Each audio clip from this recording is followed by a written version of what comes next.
I'm just going to wait. I guess I'm on sound now. I'm just going to wait about 2 minutes. We are expecting a few others, and I just, with the traffic and such for a certain presidential candidate's visit, I'm just going to give it a few minutes. Thanks. So talk.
All right, everyone.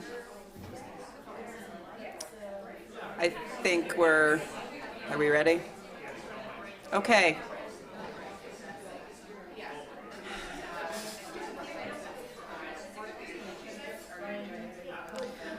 All right, everyone. I expect that others may trickle in, but I do want to maximize our time today. Thank you, Yu Hong. Welcome. I'm so excited, especially considering we have a presidential candidate in town, to see all of you here. So it's quite gratifying. This is the panel, Making Art History for Public Audiences. I'm Andrzejewski. I'm a faculty member here in the Department of Art History, and I am coordinating Centennial Events over the next year as Centennial Chair. I would be remiss if I did not begin by thanking our sponsors for this event. This is supported by a grant from the Anonymous Fund, as well as funds from the Dean's Office in the College of Letters and Science, and also generous donors to our Department of Art History. The event is co-sponsored by the Center for Design and Material Culture, the Department of Design Studies, and the Center for the Humanities here on campus. This is the first, actually, of 3 alumni panels, and I told them I wasn't going to get choked up, and here I am, getting choked up right off the bat. What we wanted to do for our centennial, in part, is continue to grow our already strong community. We have many alumni in the area. We have alumni that visit us frequently for guest lectures.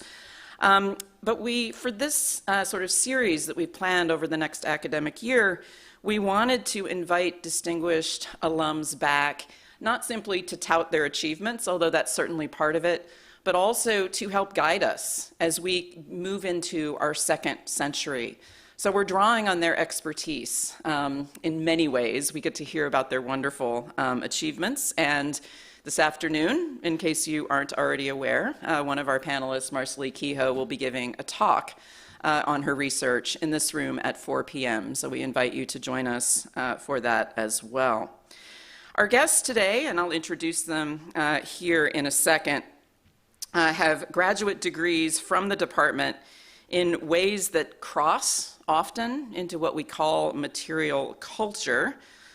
two working in so-called art of the so-called United States, another on the Dutch Empire, and all of their work has crossed beyond the fine arts, as they're often defined in the West, painting, sculpture, architecture, and into areas such as decorative arts, textiles, and other arenas.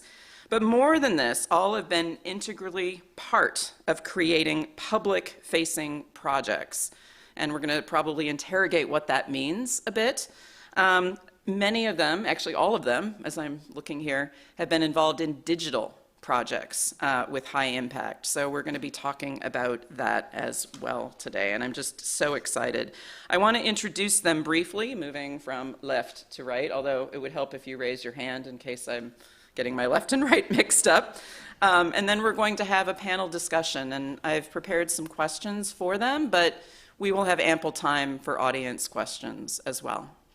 And I forgot one really important thing, which is welcome to our friends who are watching this on YouTube Live. So very exciting for the department to have an audience, and we're very glad you're here. So I'll begin with Sarah Fayen Scarlett. Thank you, Sarah. Sarah is Associate Professor of History at Michigan Technological University. That's in the Upper Peninsula, where she co-directs the Keweenaw Time Traveler Project, an interactive online historical atlas for Michigan's Copper Country, whose data-rich deep map engages citizens historians with the people, places, and stories of the region's changing landscape.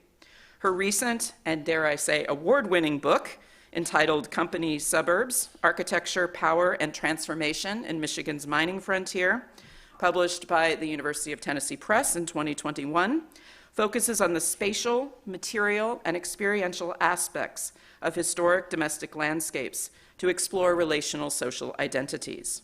Former curator at the Chipstone Foundation, Sarah brings to her current work a background in material culture studies and progressive museum practice. She holds a Ph.D. from the Buildings, Landscapes, Cultures Companion Program, a joint program that ran for a time between University of Wisconsin-Madison and University of Wisconsin-Milwaukee, an MA from the Winterthur Program in American Material Culture at the University of Delaware, and a BA in American Studies from Yale University.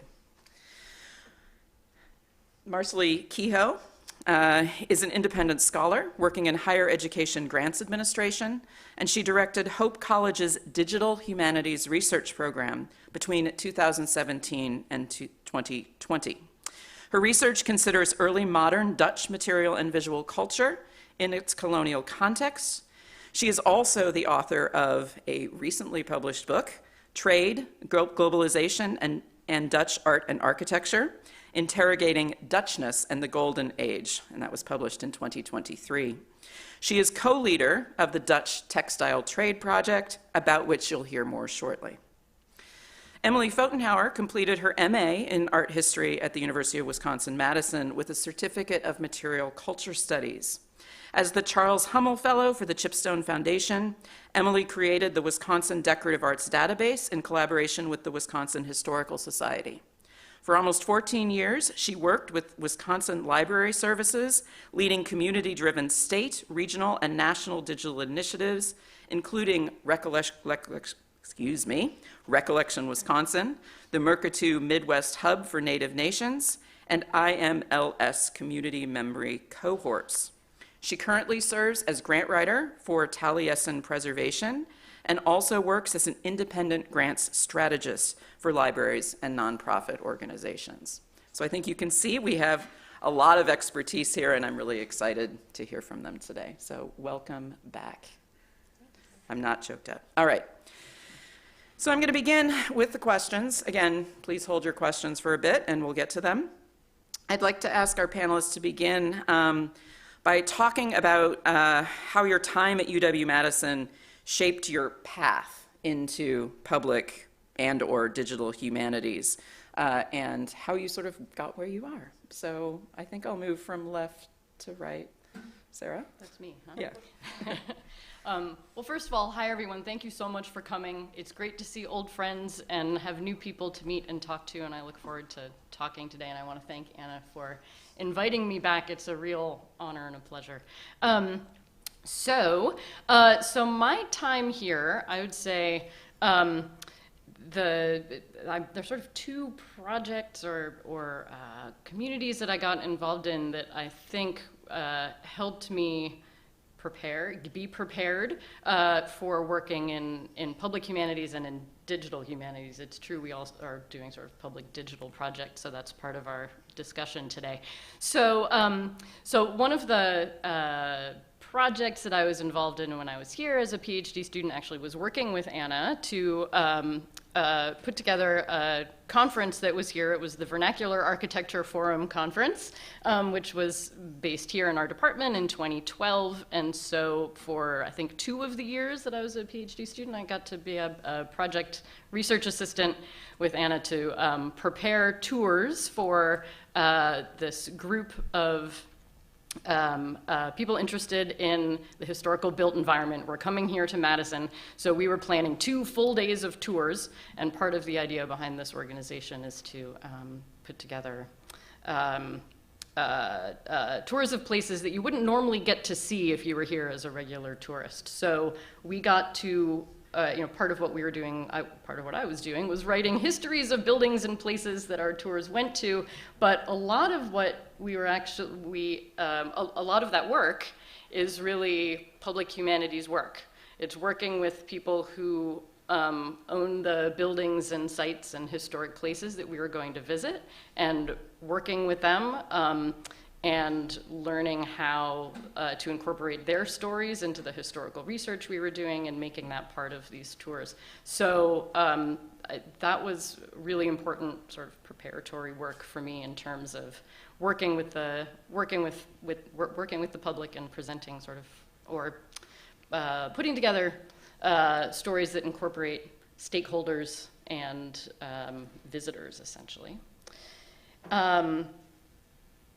And then I suppose the sort of digital aspect of the way that I was, projects that I was involved in when I was here, one of the things that, because I was interested in working with the built environment, I was doing a lot of architectural history, but I was also, one of the things that I was learning when I was here was about studying cultural landscapes, which can be a very interdisciplinary pursuit. So I was, I got to take a number of classes in the geography department and was involved with CHE, which is the Center for Culture, History, and Environment.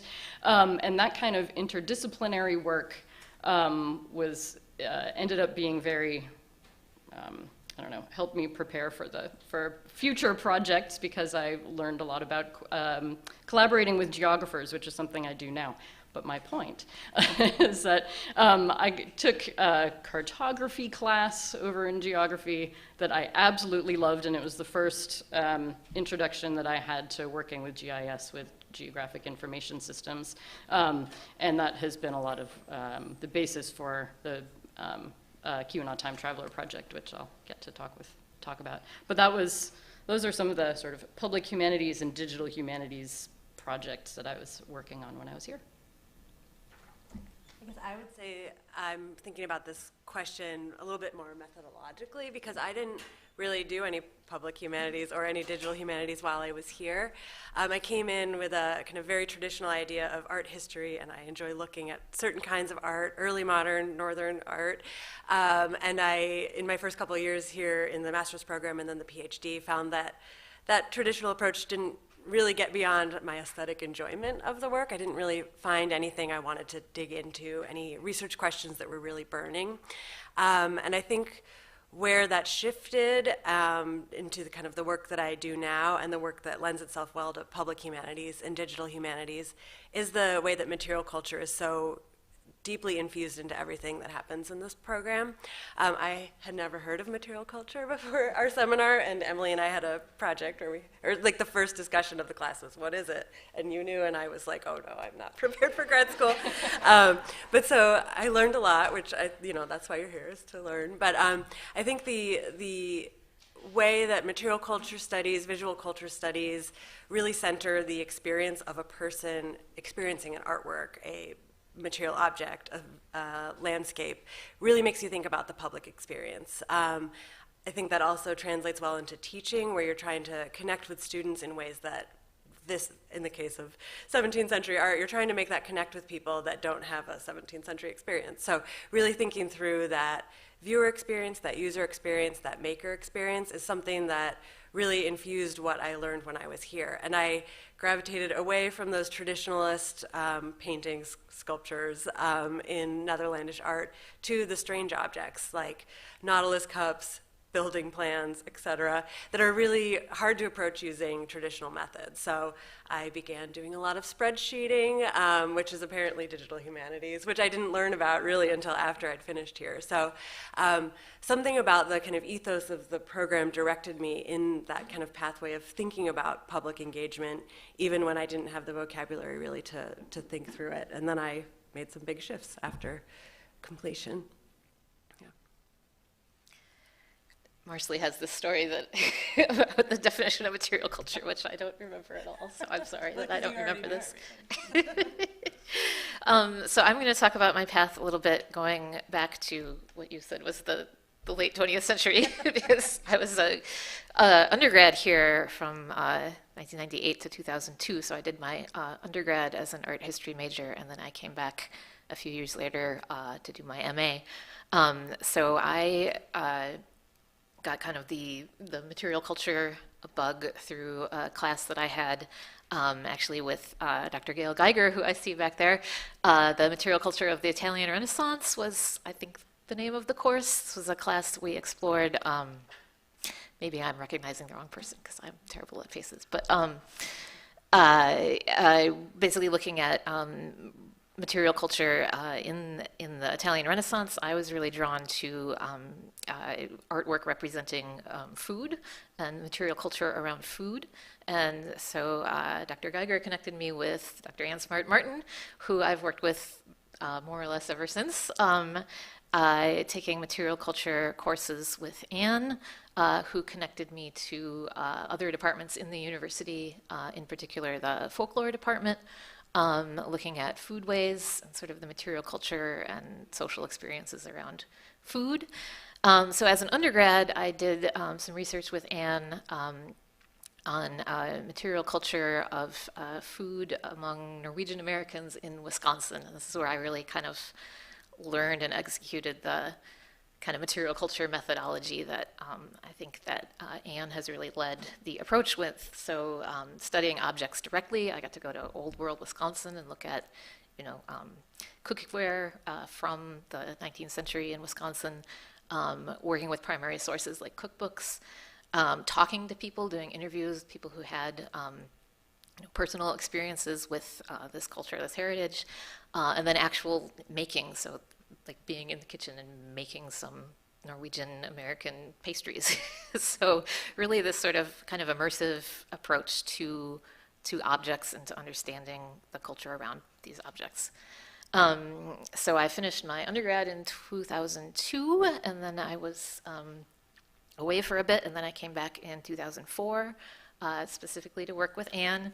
And one of the really formative classes for my direction at that point was a class that I believe, and my memory might be bad again, but that Anne and Anna co-taught. That was something like Wisconsin Buildings and Landscapes. This was the class where we did a bus tour. This is like pre-VAF, where we did a bus tour of the like Southwest Wisconsin countryside. I think this might have grown out of work you did with Arnie Allanen. But anyway, that sort of approach, because I grew up in Southwest Wisconsin, so this was my home area, and coming to the place where I was from through this lens of vernacular architecture and material culture, and sort of seeing my own space in a new way was really exciting. So that was really what kind of pushed me in that direction. And then I can talk more about the sort of public-facing part in a bit. So am I on? Great. All right. I think, it's perhaps less relevant here, Marsely, but I'd like to ask, I'm hearing a lot about material culture. I'm hearing the Chipstone Foundation. I'd like to hear a little bit, Emily and Sarah, about how you felt supported here and encouraged in the sort of public work that you were doing. If you could say a few words about that. You want me to go first?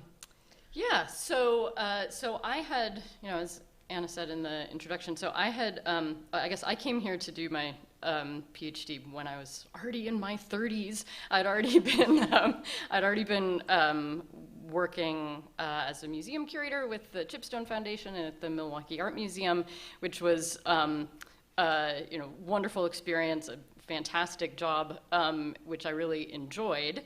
But I decided to come here to do a PhD for a few reasons. I was getting more and more interested in teaching, which I hadn't really thought it was something I was going to want to do.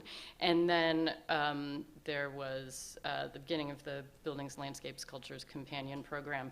And Chipstone had actually been involved in sort of helping to get that program going, and I'd been able to hear about it, and I said to myself, oh boy, I love buildings. If I had to do it all again, I would totally do that program.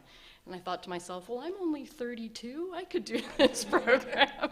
And so I did, which was really exciting because so essentially I thought of it as I was going from what I had been doing in studying sort of smaller scale objects and using material cultural approaches to learn about people and values and histories, and having the chance to essentially expand the scale of the kinds of objects that I wanted to be thinking about to include buildings and neighborhoods and landscapes. So to me, it felt like I had the chance to just essentially sort of expand my methods, my toolkits, and my experiences.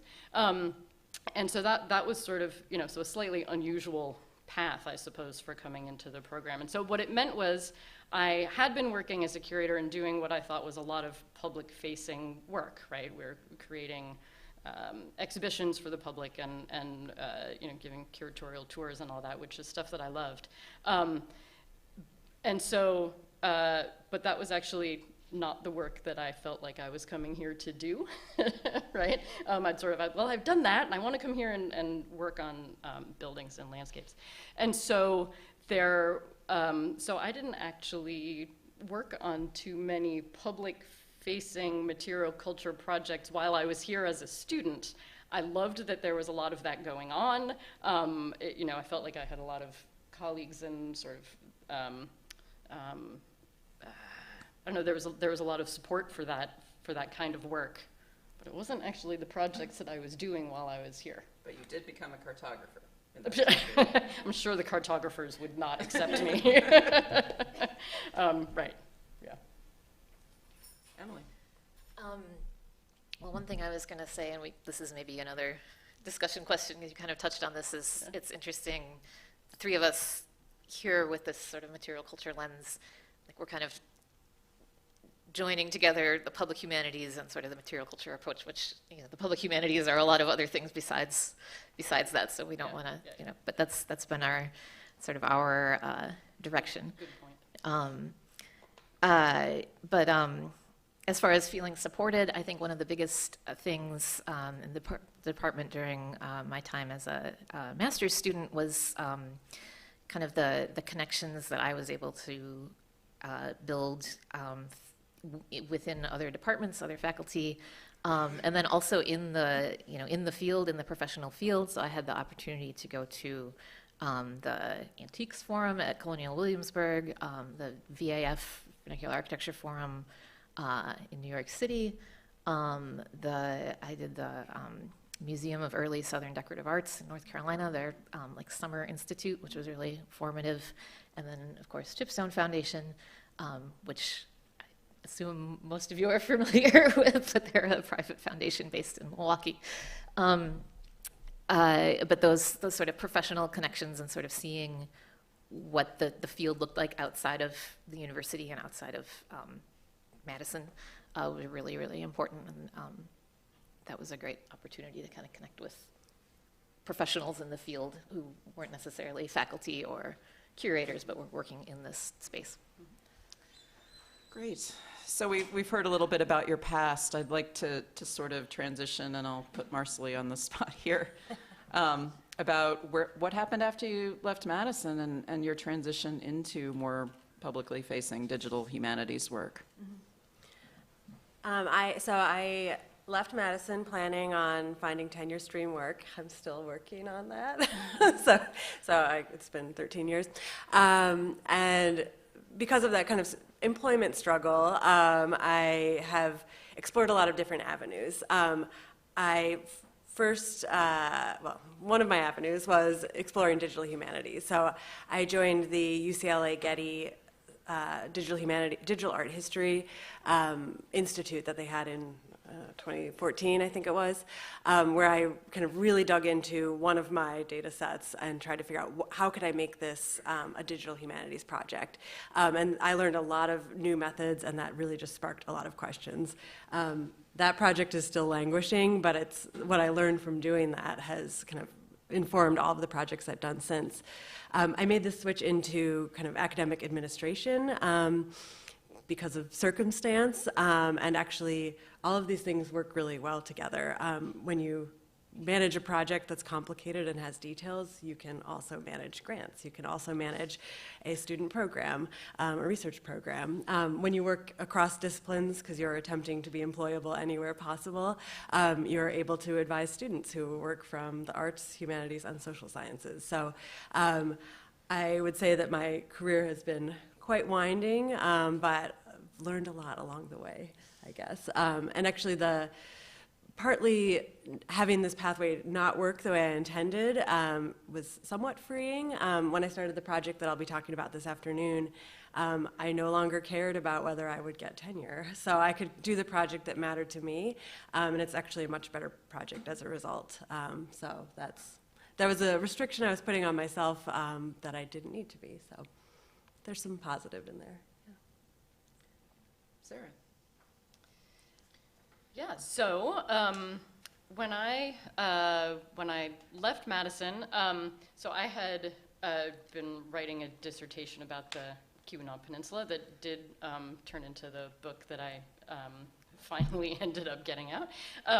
And so I was living there already. So the Kehoe Peninsula is what we like to call the Upper Peninsula's Upper Peninsula, if any of you are not sure where it is, but it's basically 6 hours straight north of here on Lake Superior. And so I was living there. So it's where Michigan Tech is. So I had some short-term teaching possibilities, and actually I was first hired in their visual and performing arts department, but then and I was sort of working on growing that into a permanent position when the person in the social sciences department who had always done architectural history and worked with their industrial heritage and archaeology graduate program sort of unexpectedly decided to retire early. So I was just incredibly fortunate to be able to apply for that faculty position and get it. So, so I just feel very lucky to have been sort of in the right place at the right time. So I'm now a faculty member in the social sciences department. So what that means is, because you might be saying, how on earth did I end up in a social sciences department with a Ph.D. in art history? I think my colleagues ask me that sometimes too. But so Michigan Tech is an engineering university, and so they smush all the non-engineers into interdisciplinary departments, right? So our social sciences department has the historians. So it has historians, archaeology, anthropology, sociology, geography, and policy analysts, sort of all in one department, right? So, so I like to think of that as being a great advantage, because it means that we all get to have these really dynamic conversations where we're bringing a lot of different perspectives, lots of different disciplinary tools to the kinds of work that we do. And so, we run this graduate program in industrial heritage and archaeology, which offers master's and PhD degrees, and that in and of itself is a very interdisciplinary program, always has been. So I essentially wear the hat of the architectural historian. So I teach in that program a class in documenting historic structures. So for people who are going to be working in cultural resources management, some of them are specializing in archaeological methods and approaches, and essentially we're thinking about how do you approach the kinds of artifacts that are still above ground. And then I also get to teach a material culture seminar, which is excellent. So, so that's how the sorts of training and experiences that I had here fit into our program and our interdisciplinary department up there. All right, so I'm talking about my time after Right, what's the after campus. Yes. Sorry. So, well, one thing I'll note is that I'm still here in Madison. That's actually been a sort of the primary priority for me is to stay in Wisconsin and stay in Madison. I have a lot of roots here and connections here, so that's kind of shaped where I've gone in my career. And let's see, so after I finished my MA, I worked with the Chipstone Foundation as their research fellow. I had support to do research, kind of extending the research I did for my master's work on furniture made in Southwest Wisconsin. I worked with Chipstone and with the Wisconsin Historical Society to design this project to sort of extend that and to document furniture made in throughout the state in Wisconsin, mostly 19th century, and then also other decorative arts, textiles, craft objects. So I had 2.5 years of support from the Chipstone Foundation, where I did a lot of traveling. I visited local historical societies and historic house museums and private collections around the state. And this is really where I started to get into the work of digital humanities, because what I was doing with this research was, it wasn't intended for a publication. It was intended to go into this online database, the Wisconsin Decorative Arts database. So really documenting these kind of hidden collections from institutions around the state. Also at that time, I got to start working with Sarah and the Chipstone Foundation. I worked on an exhibition of some of those materials with the Milwaukee Art Museum, which was a really valuable learning experience to sort of start thinking. That's really when I started thinking about the sort of public-facing, how am I communicating this information to a broader audience. And then that whole sort of digital path and that sort of network of these smaller institutions around the state led me to start working with Wisconsin Library Services, WILS. So I shifted to work with them started 2009. There was a program that was just getting off the ground at the time called Wisconsin Heritage Online. And this was essentially a digital collection. This was in the sort of first decade of libraries and archives getting things online. And so there was this idea, well, many different libraries and archives in the state are getting their collections online. We should have a central place to find them. So that was really the goal, was this sort of aggregated collection. So I started working with that to bring these smaller institutions on board. And then I took on the leadership of that program a few years later. I got to rebrand it, which is now called Recollection Wisconsin instead of the WHO, which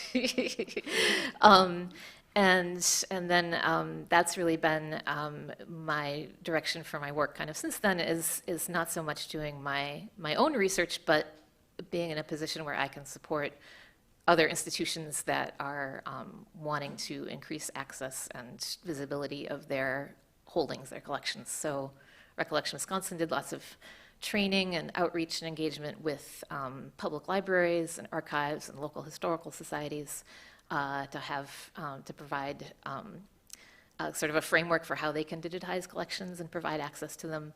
And I think really what sort of shaped my direction with that was the opportunity to work with librarians and archivists, where the ethos is really that access piece. It's the connecting people with information. It's not so much about your work to interpret what the information is, but to put that out there so that scholars and the public and all kinds of people, teachers, whoever can use that information to then do their own work with it. So that's been a really interesting sort of shift in sort of how my work connects with the public, is I'm more like serving the institutions that serve the public. That's great, thank you. I want to pivot a bit. We've talked about your time here. You've talked about your immediate plans after. Tell us about your current sort of work, particularly the public-facing work, or your most recent projects, and where you are now. Sure. So I think the project that I'd like to tell you about a little bit is called the Kehoe Time Traveler. So this is a historical GIS project sort of at its core, but what it really is a public-facing or community-based deep map. So a deep map is a digital spatial platform that connects historical information about places, about people, and historical data, in our case, including census records and directory records, and I can tell you about some of the others that are in there, and community knowledge, all in a platform with historical maps that you can look at through time. And we've designed this to be it's available publicly, and we've wanted it to be a gathering place for anyone interested in studying, thinking about, or exploring, or talking about, or sharing their knowledge about the sort of changing environment of this 3-county area up near where I live.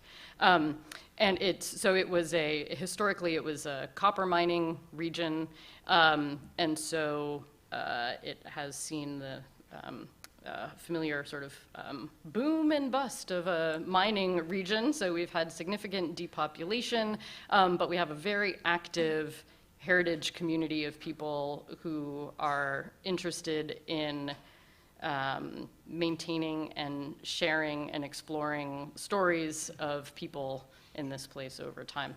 And so the Kehoe Time Traveler, we built it with, initially with a grant from the National Endowment for the Humanities, which involved scanning hundreds of maps and working with students to create polygons around building footprints on historic fire insurance maps, and scanning census records and all of these amazing things. And so we initially started this in 2016 and launched it publicly in 2017. And it was designed from the beginning to include and help and have public groups, community members help build it. And so even when we were just starting, we would go to community groups and start and talk about our vision for creating this deep map and ask how they might like to help contribute to its construction and be part of its development.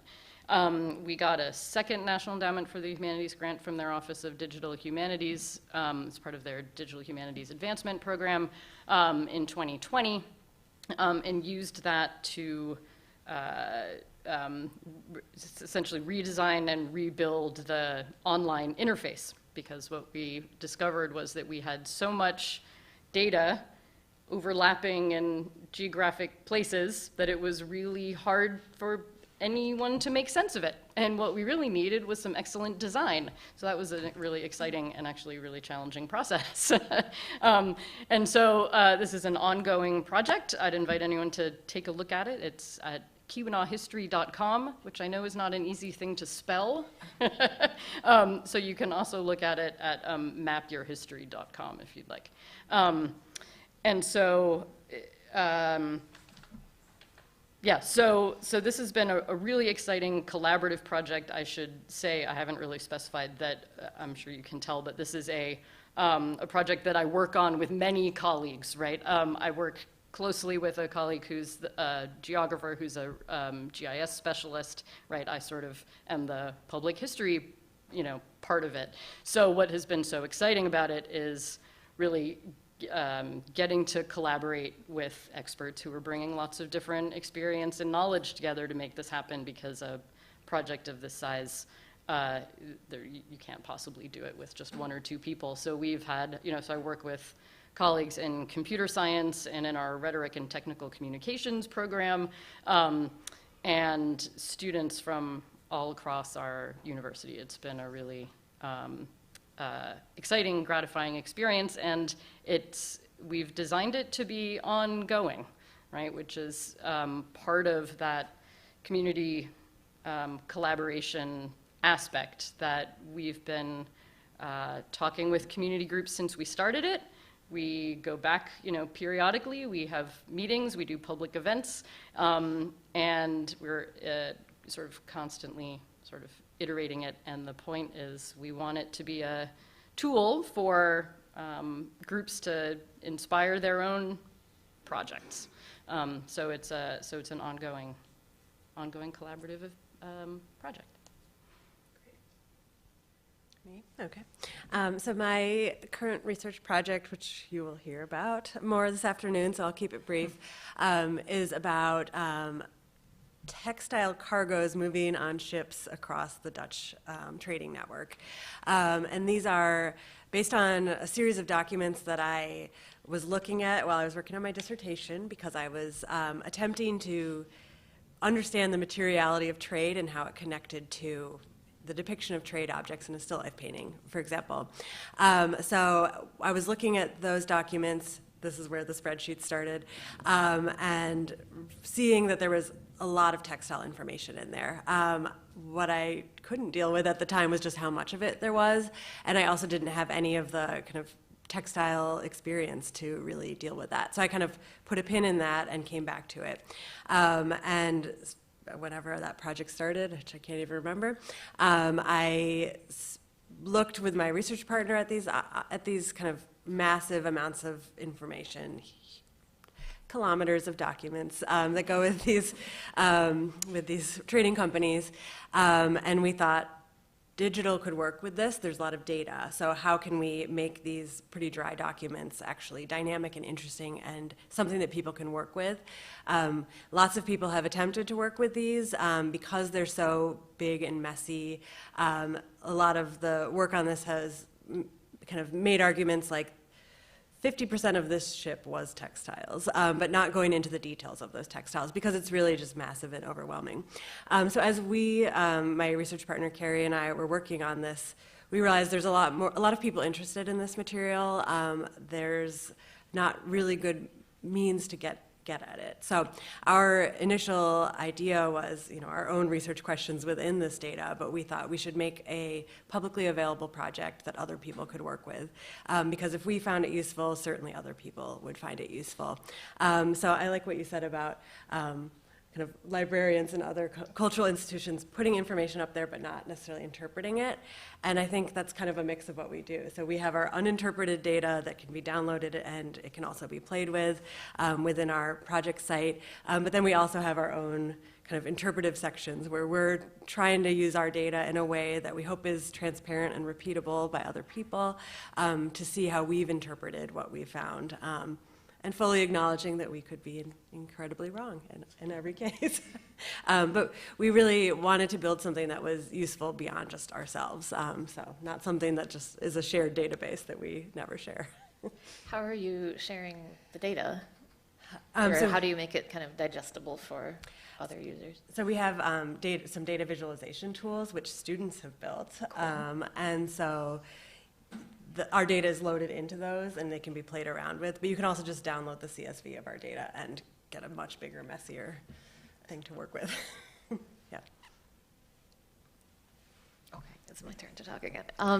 So I'm going to work backwards a little bit in my timeline as far as what I've been doing with my career more recently. About a year and a half ago, I kind of switched gears in my career and I started working with Taliesin Preservation, which is the nonprofit that supports the Taliesin estate out in Spring Green, and also with some independent grant writing. So one of the kind of skills that I got to develop working with Wisconsin Library Services was grant writing. We really needed outside funding to support the digitization projects and the other work that we were doing with Recollection Wisconsin. So I got a lot of kind of on-the-ground experience writing grants, federal grants for NEH and IMLS, Institute for Museum and Library Services. And after, sort of 14 years working with Wills, I was in a spot where I really wanted to shift gears a little bit, be a little bit more kind of behind the scenes. And so what I'm enjoying right now in my career is this grant writing work where I can kind of help support project design. So not just like writing the grant, but really those foundational steps of like designing a good project that's going to translate into getting funding. So helping Taliesin and other institutions do that, but then I don't have to do any of the the work. That part of the work, I get to sort of help design the next exciting thing in some ways. But before that, sort of in my more like public humanities, digital humanities sphere, there's a couple things I wanted to highlight that are things that I don't think I've really gotten to share as much with sort of the art history audience and the alumni audience. So one project that is a long-range project that's continuing to go on without me, which is good, it should, is some work that Wisconsin Library Services started to do with building relationships and support for tribal libraries, museums, and archives in Wisconsin.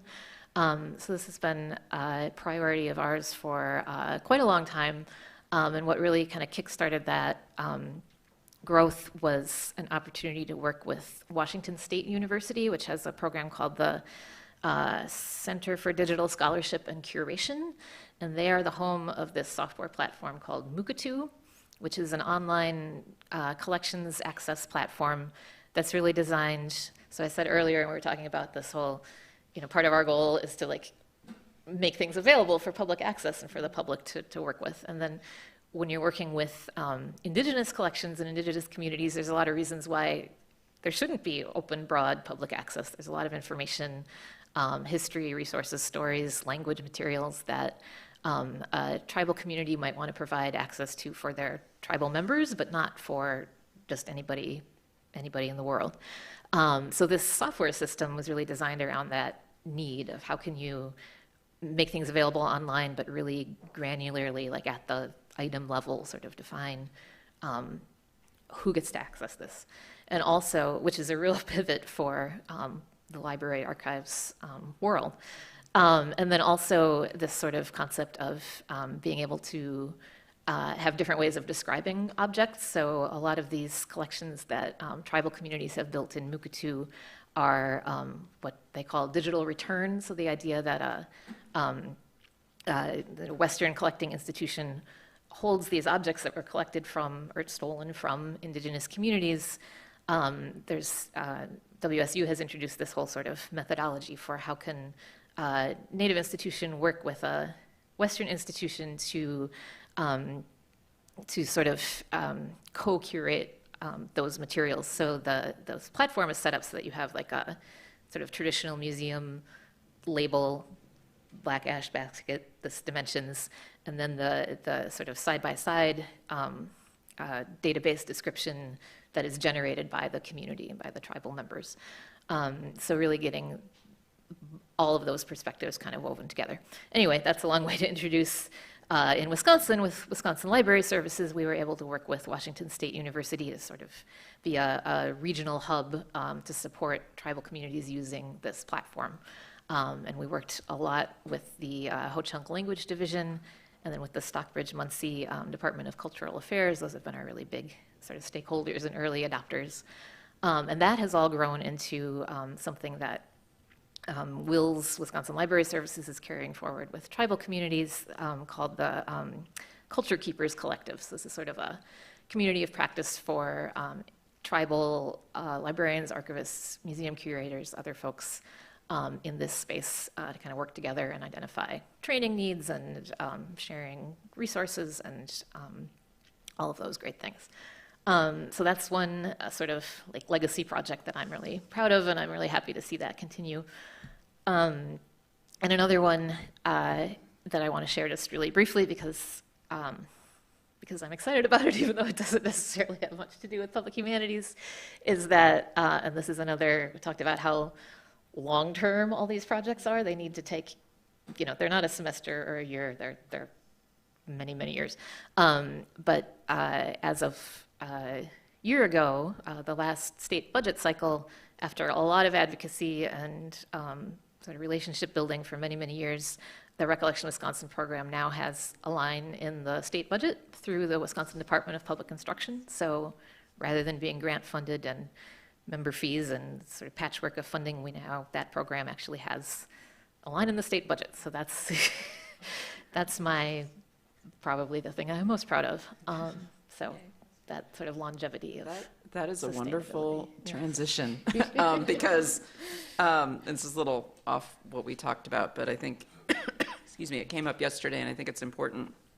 I was going to ask you to talk about how your projects serve the public, and we can do that, but I think the challenges of doing this kind of work is something that our audiences might want to hear more about. And then we'll transition to looking toward the future. But I know, Sarah, you were talking about timelines, extended timelines yesterday being an issue, as well as building in assessment. Do you want to say anything about challenges in terms of doing this kind of work? Yeah, there are a lot. I might say one of the challenges, especially in terms of working with the public, is creating these relationships that are going to be sort of long-term and building up that trust, right? So for us, we knew we wanted to build this digital spatial historical data platform, and we knew that it would be very valuable for researchers. We knew it could be a really wonderful, valuable public heritage tool, and but it was a challenge to figure out how to go about collaborating with community groups, how to go about communicating what it was we were hoping to do and what kind of role they could play. And this was starting in, as I said, in 2016, which almost seems like a lifetime ago. The world seems like a really different place than it did then. But there are some public humanities projects where researchers at a university might go to a community and say, "What do you need? How can we help you?" And those, that can turn into real community-driven projects, right? It's a really important model. And we knew that was not exactly what we were doing. We kind of knew what we needed to do to put this, to create this tool, and it was going to take a lot of time and money and teaching students and collaborating with experts. So we weren't exactly saying, "Hey, how can we help you?" It wasn't exactly that kind of relationship. But we also knew that we really wanted to have public involvement as we were building it. But we hadn't built it yet, so we couldn't show it to them. I'm even having a hard time figuring out how to talk about it. But so part of the challenge for us was just being persistent, and I think listening to people. So what we did was, we would go to historical societies and VFW groups and community groups. We actually would go to outdoor summer festivals, right? So one of our mantras in sort of throughout this project has always been, let's go to where all the people already are, right? Because we all know that it's disingenuous for university researchers to say, "Hey, we're having a meeting, why don't you come join us," right? That's not the way to do this. And so for us, one of our challenges has just been, we know we want to build this thing. We want to encourage people to think about how they might want to use it, because it can do lots of things that we know would be helpful for historical societies and heritage groups, but we couldn't show it to them, but we wanted them to help us build it. So we just were building a lot of trust And that takes a lot of time, as Emily was saying. And so we've just, wanted to be as patient as possible and just continue to have these conversations and continue to go back and forth with our community members saying, hey, we've redesigned this part. We'd love to show it to you. Can we come to your next meeting and please help us understand how you might want to use it? And at this point, it's really exciting because a lot of the people we've worked with for a number of years are starting to use the Kehoe Time Traveler to further some of the projects that are their own ideas. So outdoor signage on some heritage trail projects, this kind of thing. There are a lot of people in high schools who are starting to use it to work with students to learn about local history, since Michigan no longer requires local history in high schools. So teachers are trying to figure out how can we do this. And so we love being involved in those kinds of projects. I don't know, that's a very vague challenge, but No, I think it's important. yeah. Sarah, about the building trust and community thing, I think that it's another space where archivists are really doing an awesome job in a lot of ways. For There's sure. this sort of methodology or approach of community archiving. Yeah. And there's a scholar, Michelle Caswell, who's at the Community Archiving Lab in UCLA. Okay. And she's really developed, working with community archivists, this sort of ethos of how do you do that? How do you build those relationships so you're not just sort of like dropping in and leaving? And how can it be equitable and balanced? And how do you make sure that people who are contributing their time get paid or compensated and all those things? So that's just, I think, a really great resource and model for thinking about that is Michelle Caswell and her work. Okay, that's great. Thank you. But yeah, the going to where people are is really essential. Yeah. I think that the funding landscape is really a big challenge there, because there isn't much. What is there is not always stable. Sarah was talking yesterday about how many times you have to apply for a grant before you're successful. And if you've started relationships, but then you can't show something because you didn't have the funds, how do you make that? How do you make that promise, People come start true? losing trust in your project when you haven't shown them anything new for 3 years because you're waiting for your grant to come through. Yeah, and and the things you do in a digital project, some of them are so expensive, and those are the things that are, the platform underlying everything that nobody actually can see. And it took somebody, some well-paid computer scientists a lot of time to put it together. But that's not the same as all of the work that's getting done. Many humanities grants won't pay the researchers to do any work. That's part of why we've relied on student labor in our project, is because they're getting credit and we can pay them. Student wages are less expensive also, and my partner institution she's at Middlebury College, they're committed to paying students, thankfully. But I think there's a real challenge in the kind of volunteerism that's expected when you work on public projects, because many of us are volunteering on our own projects, but also you're asking other people to do it, and it's, I think, really unfair to ask people to kind of live on passion. So if you can fund them in some way, that's great. But if you can fund them in a way that's not grant-based, so it's a little more stable, if the institution can kind of get behind your project in a way that there'll always be funding, I think that can be a lot more stable. I see at the institution where I work, I'm working in the grants office. The bigger grants are clearly for certain divisions, not for arts humanities. And as a result, the university then says, oh, the arts and humanities don't bring in very many grants, so therefore we don't need to support them. But it's actually the opposite. Because they don't have access to the kind of public funds that support this kind of work, they really need more support.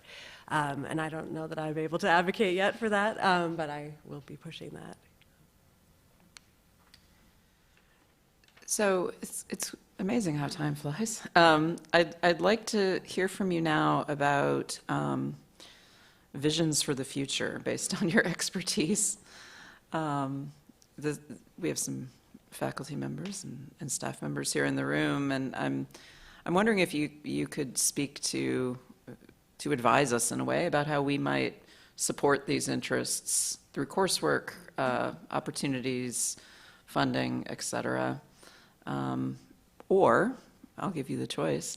How students, because we have a lot of graduate students in here too, how they can sort of explore their interests in public and or digital humanities. Sure. So I think one of the things that I was talking about in our workshop yesterday was about one of the things that I'm really working on is learning how to better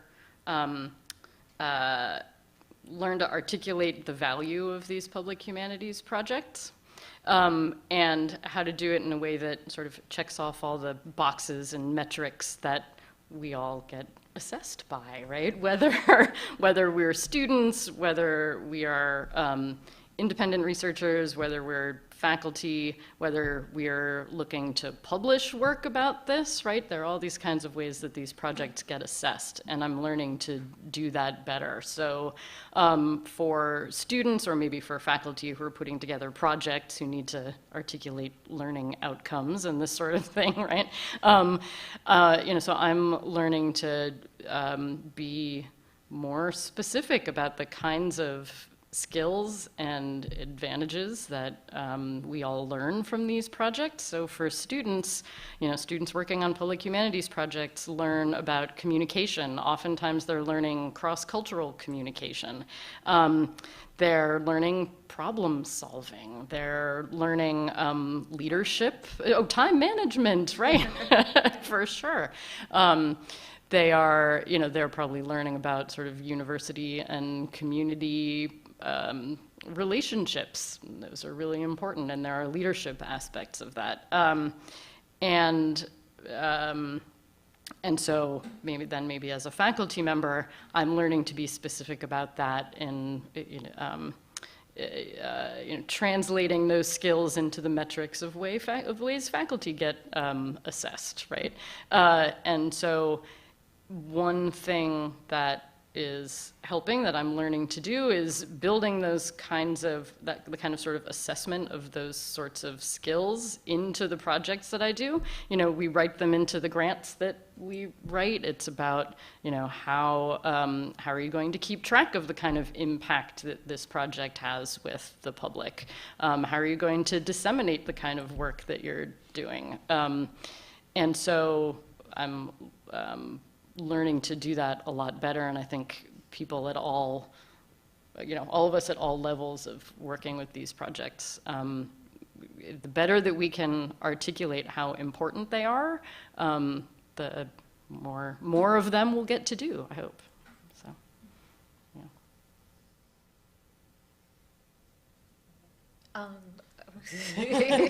Well, I was going to say, I think the interdisciplinarity of the field and the real wealth of resources on campus, and even more so than there were however long it was that I was here ago. But sort of as far as what role the art history department can play, I think sort of, and the department already does and can do even more, and should continue to do, is sort of building those relationships with other disciplines, other centers on campus, and not only like having those connections, but really helping students connect with those. Because I think you can tell a student, like, oh, you should go talk to somebody in the Center for the Humanities, but like there needs to be a little bit more guidance there a lot of times of, well, what does that involve? Who should I talk to? What am I going to get out of it? But there's just this incredible growth in all of these sort of interdisciplinary centers. I think some that maybe, and I don't know the current like relationships in the department, but I think there's some newer ones that are really exciting that I hope the department is or will take advantage of or build relationships with. One is the Center for Campus History, which is really doing public history about the University of Wisconsin. That's a new center that grew out of a 3 or 4 year sort of research project, and they've now become a center, and they're mostly working with archives, but also with objects to sort of tell the story of underrepresented communities on campus and the history, some of those like campus histories that we might avoid. The library school, the School of Library and Information Studies, which I think is going to have a new name soon if it doesn't already. But they have a great course and student interest group, the TLAM, Tribal Libraries, Archives, and Museums. And then when I was just thinking about this morning as I drove by Granger Hall was the Boltz Center for Arts Administration, which I think we might turn away from because it's sort of the business side of the field. But I think that that's, especially when we're talking about careers in the field that are outside of faculty or curator, like that's a really important relationship to connect with. I was a little struck by that. I think that, and this is something that I've talked with one of our department supporters about. I mean, learning that communication and good listening and the professionalization aspect is really important, and the program like Boltz can do that. Just to tack on, Emily, I also would say that I just learned that the biggest undergraduate certificate is data science. And that is another thing that I think we can think about, where you guys are talking about data and connecting our students with that. It may seem far from art history, but it actually isn't, as I think your projects are showing us. I would say, as a bit of student advice, is learn a little bit about coding, just as, you don't have to be good at it. I think something that's really useful, because these are all going to be collaborative projects. You're going to be working with people with all different expertises, and that's going to make the project better.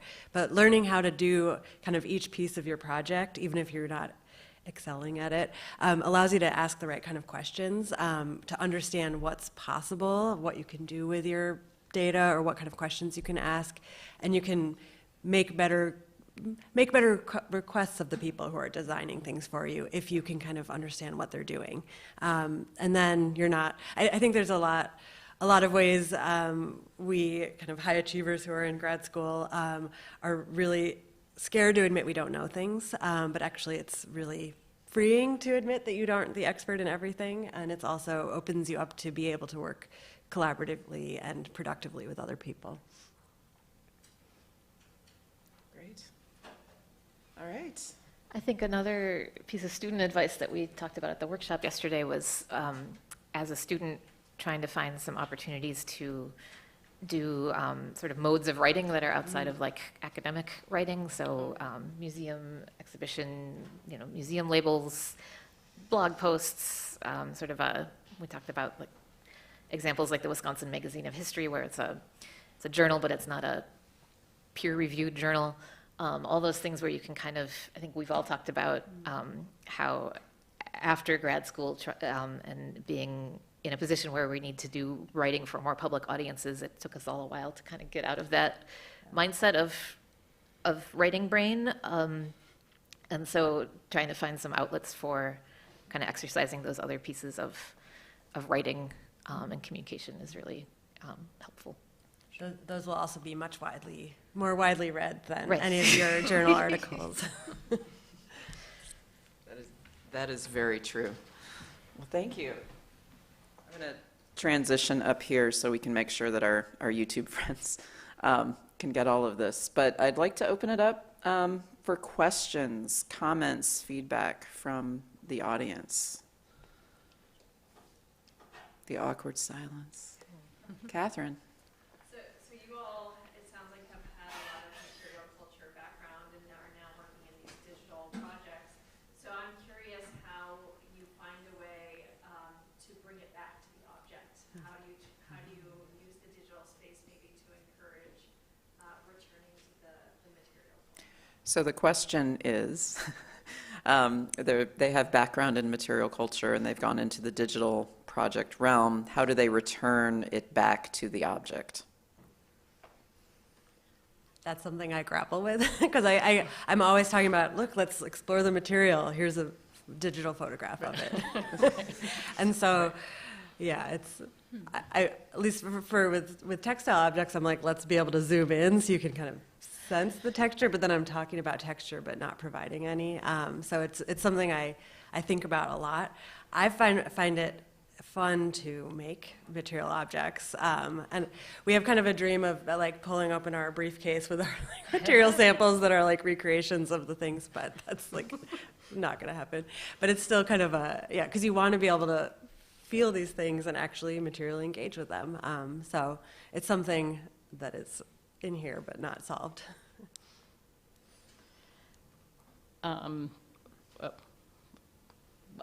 Quick response, I suppose. Sorry, Tom. I certainly struggle with that too, and I think for me I get to teach with objects, and so frankly, I feel like that's the venue in which I think I'm interacting with objects and teaching. With the sort of materiality of specific objects. And I do struggle with the fact that the Kehoe Time Traveler doesn't yet really incorporate them. Since I work with archaeologists, we do have a plan to add essentially an object layer to our data so that along with census records, there can be sort of geographically specific objects and stuff. But I guess the one thing that has made a big difference is that the Kehoe Time Traveler does have a mobile version. So if any of you have looked at it on your phone, you can, if you're up in the Kehoe, you can actually walk around the street and have it open on your phone, and the GPS in your phone knows where you are. So you're this little blue dot walking through a historic map. It's like a dream come true. It's so great. So then you can at least be in a historic landscape with your digital historical maps. And you can, there are actual buildings there. So that's at least a little step. That's a good question. Emily, any thoughts? I don't really For have you. anything to add. That's fine. Wonderful. Other questions, thoughts? Professor Dale. I'm enjoying this discussion and all of the advice on these kinds of projects and the different kinds of learning involve different skill sets. One challenge that I have in mind as a Europeanist is making such materials accessible, and maybe this is mainly for Marsely. How are you getting around the fact that a lot of your objects of study are in distinct museum collections, institutional collections that hold rights to any reproduction?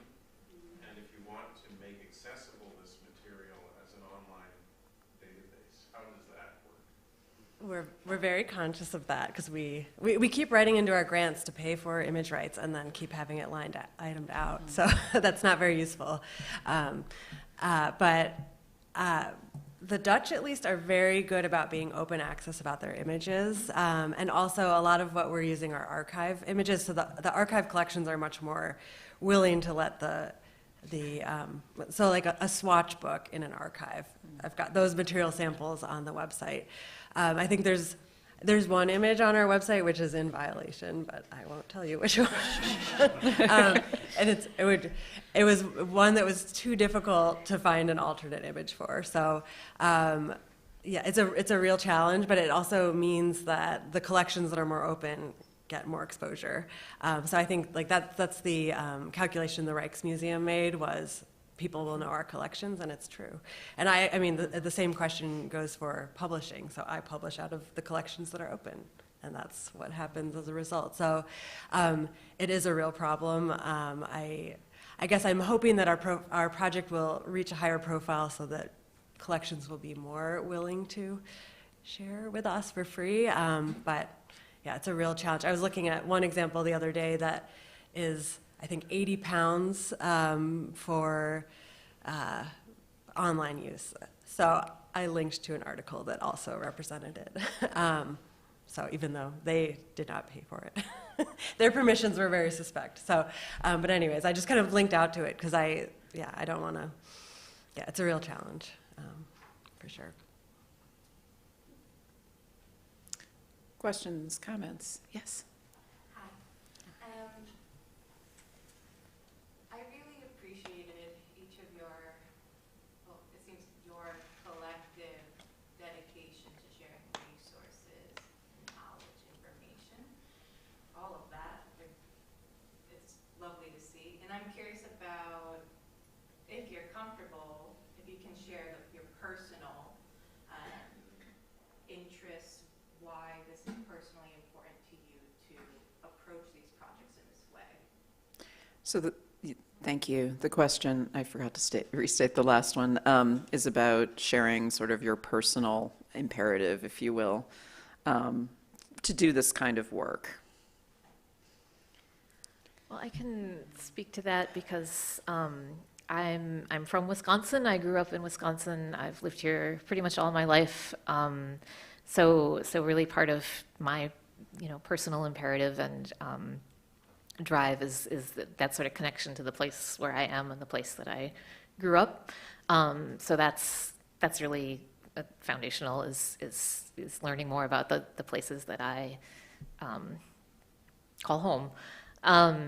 And I think a corollary to that, and something I was going to mention in the challenges, was we talked about how much sort of personal time and energy and investment this takes, and things like building trust with a community organization or collaborating where you're designing a project where the communities you're working with are really involved and engaged.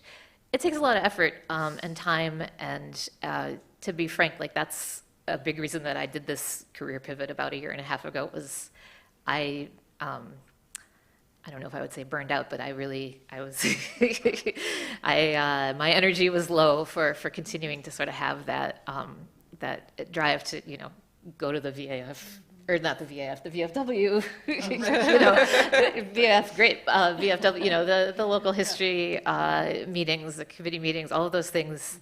Yeah, I was sort of ready to be in a spot that was a little bit more behind the scenes and wasn't so much about that relationship building phase. So that's been really important to me, but it is also a challenge and something that can really, you have to be careful about how you use your energy, is I think what I would say. I think one thing that I've found frustrating in research is not being able to see the work that got to that answer. So I think that's part of why I'm committed to showing my work and identifying all the people whose work I'm relying on and all the collaborators who are involved, because I suspect there's one scholar who I suspect has a beautiful file drawer full of all the information I need, and I can't find it because their footnotes are always like this folder. And I'm like, that's a very big folder. So I know that I'm repeating work that's already been done, and that feels like a waste of my time and my energy. So to try and redo that work and then make it available saves other people time and then allows other people to ask different questions of that. So that's part of my motivation for being kind of very open with data. Yeah. Thanks for your question. That's a really lovely, thought-provoking question. And I think part of my driving sense is part of what I've always liked about studying material culture and vernacular architecture is that it's a way to save and communicate and tell stories that are often not told in other places. This is something we all know and love about material culture, but it's what I always come back to. And so, working with communities to help them find ways to communicate, to share their stories, communicate their stories, and even find out new things about their own community, because through the things that are still there, I guess, is gratifying to me. And because I did not grow up in the place where I'm working on this project, that's been some of the trust issue, right? I realize that I'm working on this project as an outsider, and that's part of the relationship building, and it is tiring, but gratifying, I think, for that reason. Yeah.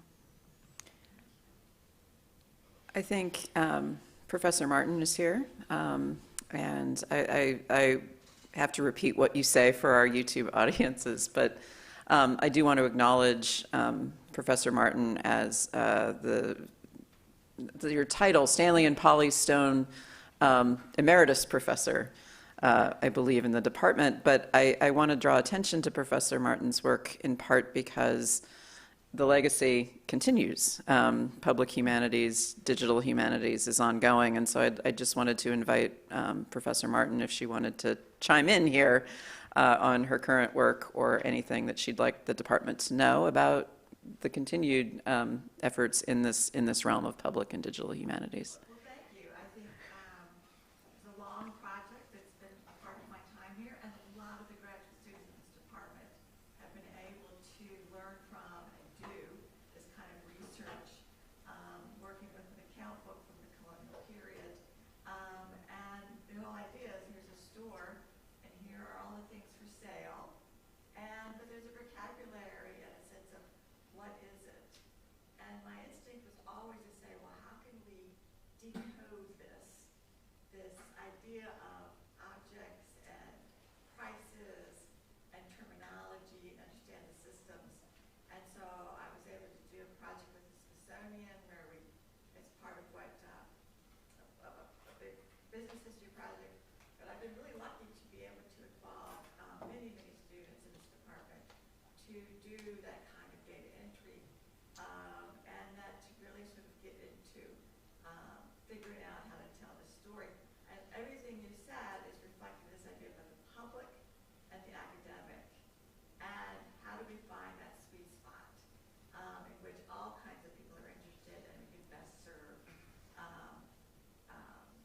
different audiences and different trajectories. And we're really excited that this project has been taken up by a Center for Digital History and Media, and so we'll have a long-lasting platform, bigger place.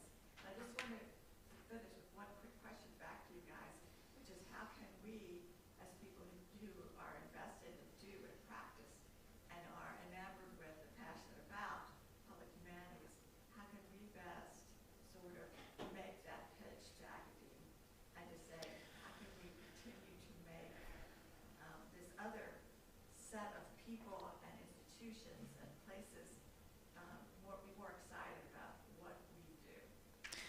So just to repeat for our friends online, Professor Martin was talking about an ongoing project she's been working on related to making data on a colonial account book basically available for use, and using students in the department to collaborate on this research. And the Smithsonian has been involved, and it's going to have another life, which you will be hearing about in future art history newsletters.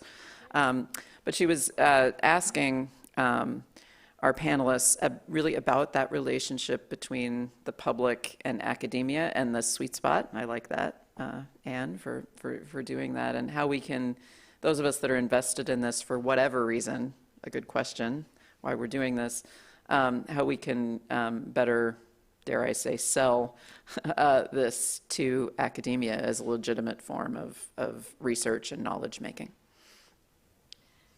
Yeah, it's a great question, and the experience that I'll share is learning how to write the reports at the end of our grants to give back to the NEH. They want to know, what have you done? And so what I'm learning to do much better is document the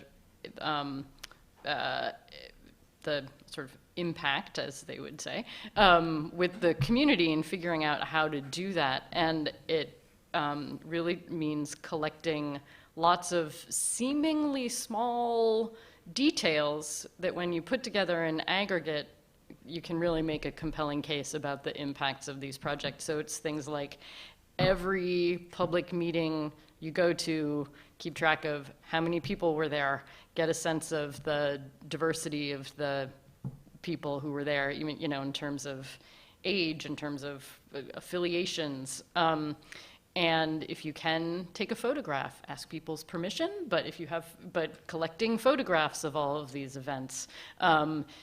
keeping track of your social media metrics. If you if you are doing that, right, you really have to learn how to use the Meta Business Suite tools. You know, how many people are following you and all of this. And it can feel a little pedantic, but when you put it all together, those are the things that have helped us really paint a picture of the impact we're having, and we find it is what we need to do to talk with the funders, but also with you know, the academic bean counters. So.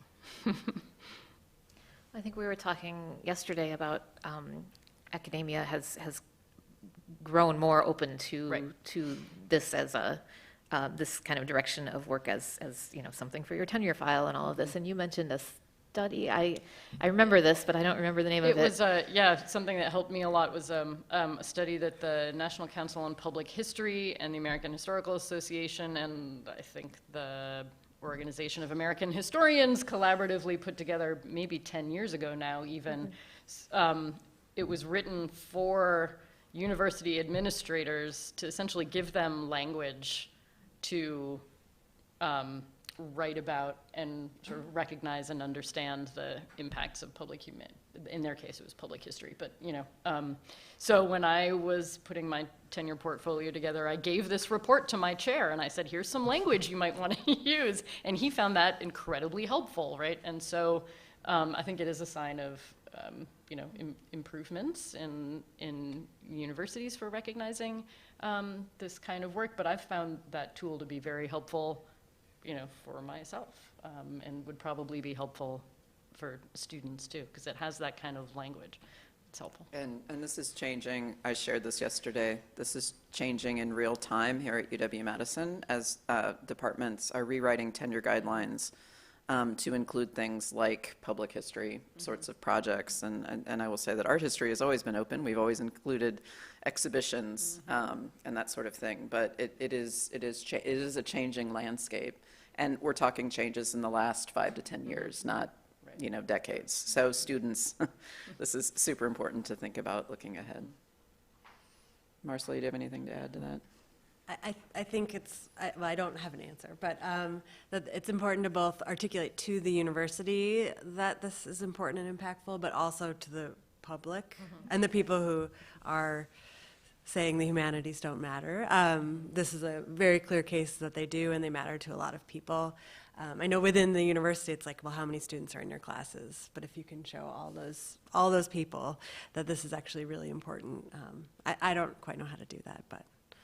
What I like to think about is the idea that, let's think about the Wisconsin idea of beyond the borders of our campus.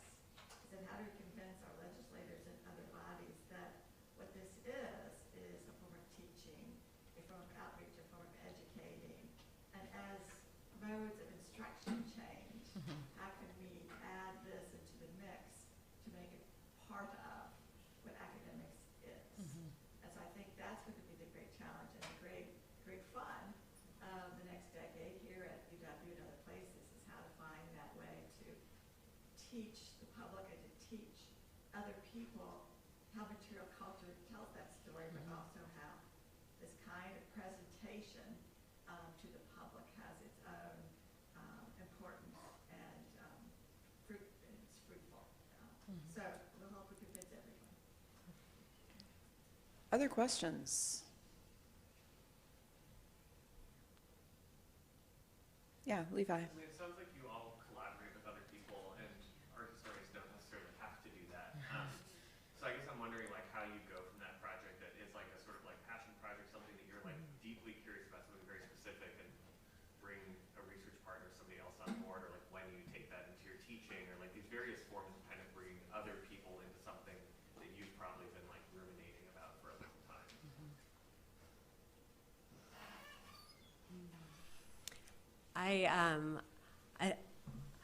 I think many of us have had the experience of being in a group project that didn't go well, and many of us go to grad school because we're the one that did all the work in the project. So I was very hesitant to do collaborative work because I worried about how that relationship would go, and I saw some bad examples, so I was really nervous. And when I started this project, it actually worked out great, which is not really a helpful piece of advice, but I guess finding people who you share values with or you seem to share values with tends to work out well, but that's also a way of avoiding diversity. So also finding people who seem different from you. I guess I don't know.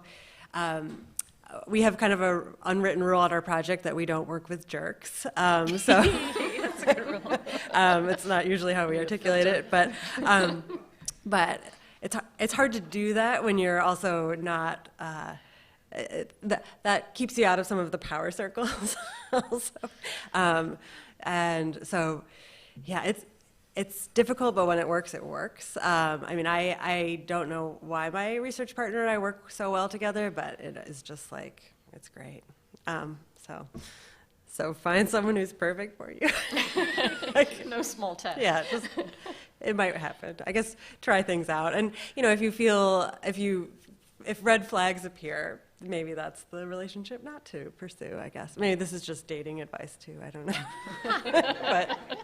But yeah, it's I think really hard to find someone who you work really well with. And you're gonna have conflict with them too, so you have to, yeah.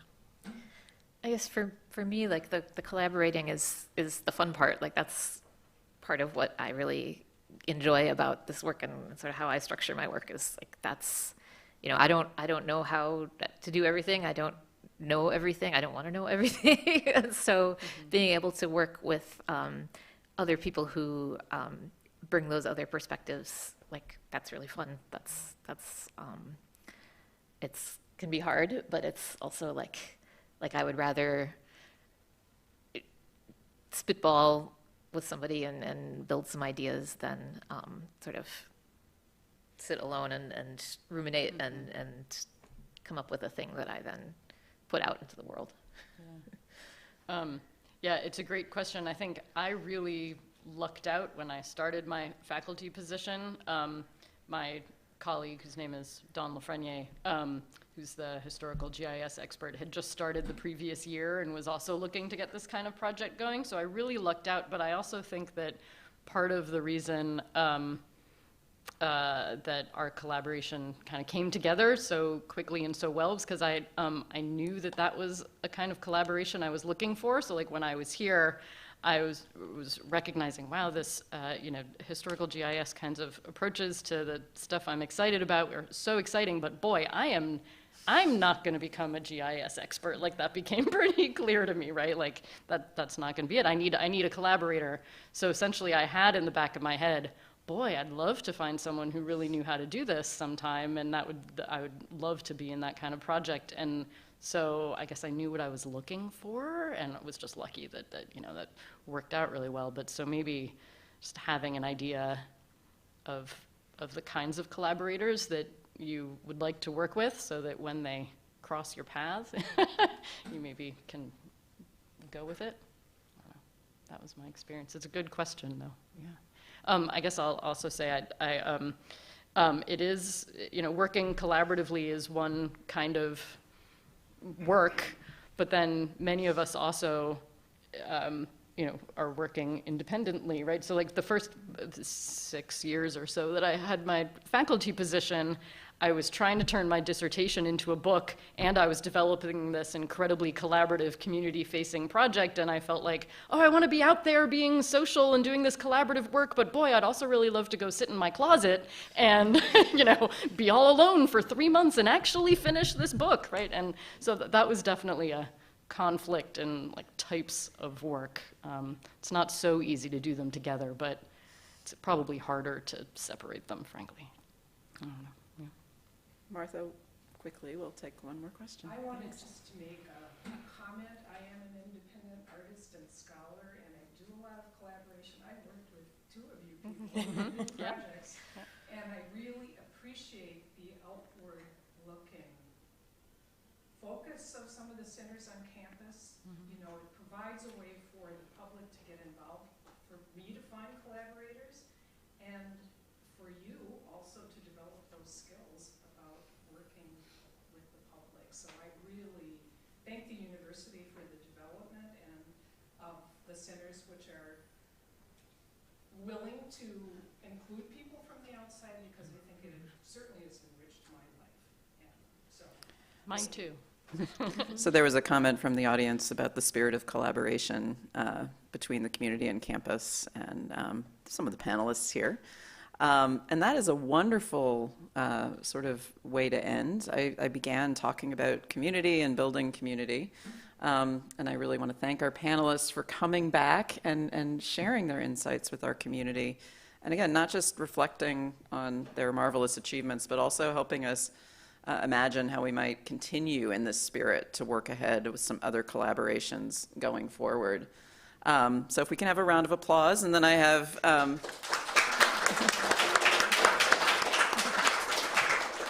and we have swag. So if anyone would like a sticker, we have stickers up here at the table commemorating our centennial. And I'd also like to remind everyone that we have a lecture this afternoon. Dr. Marsely Kehoe will be speaking more about the Dutch Textile Trade Project, and we hope to see you there, as well as a series of events throughout this academic year leading up to our centennial exactly a year from now.